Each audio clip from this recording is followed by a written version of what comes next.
मुंबई में web series के लिए एक ऑडिशन चल रहा था। उस ऑडिशन में पूरे मुंबई से 100 बच्चे आए हुए थे।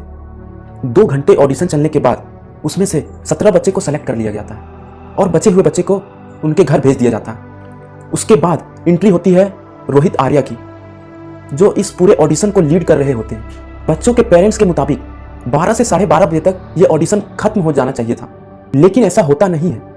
कुछ ऐसा होता है जो पूरी मुंबई शॉक्ड हो जाती है जब 1 बजे रोहित आर्या की एक वीडियो आती है और उस वीडियो में रोहित आर्या कहता है कि मैंने सारे बच्चे को बंधक बना लिया है। आइए पहले देखते हैं वो वीडियो।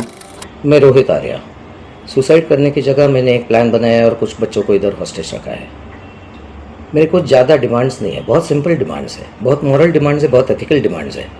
और मेरे कुछ सवाल है, ना मैं टेररिस्ट हूँ, ना मेरी बहुत बड़ी पैसों की डिमांड है। कुछ भी पैसों की डिमांड तो है ही नहीं, इमोरल तो बिल्कुल भी नहीं है। और जिसके लिए मैं इन बच्चों को हॉस्टेज लिया है, ये मैंने एक प्लान के तहत ही हॉस्टेज लिया है कि मैं ये पूरा जगह को आग लगा दूं और उसमें मर जाऊं। जिम्मेदार मुझे ना गिना जाए, उसका जिम्मेदार उन लोगों को गिना जाए जो अननेसेसरी ये ट्रिगर कर रहे हैं, जबकि एक नॉर्मल कॉमन पर्सन सिर्फ बात करना चाहता है। वहां मौजूद पेरेंट्स तुरंत पुलिस को कॉल कर देते हैं और पुलिस तुरंत वहां पर आ जाती है। सवाल यह है कि रोहित ने ऐसा किया क्यों? क्या डिमांड है उनकी? क्या चाहता है रोहित? उस वीडियो में एक धमकी भी दी जाती है रोहित के द्वारा। कहा जाता है कि अगर पुलिस अंदर आई तो मैं इस बिल्डिंग को आग लगा दूंगा, खुद तो मरूंगा और बच्चों को भी, और इसका जिम्मेदार आप लोग होंगे, मैं नहीं। पुलिस के द्वारा माइक से पूछा जाता है कि रोहित तुम्हें क्या चाहिए?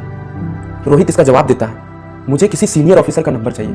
उसके बाद सीनियर ऑफिसर का उसे नंबर प्रोवाइड करवाया जाता है। कुछ देर बाद उस नंबर पर एक कॉल आता है। वो कॉल रोहित का रहता है। रोहित बड़ा फिल्मी स्टाइल में कहता है कि मैं एक पॉलिटिशियन से बात करना चाहता हूं, और वो पॉलिटिशियन मुंबई का ही एक पॉलिटिकल पार्टी से होता है।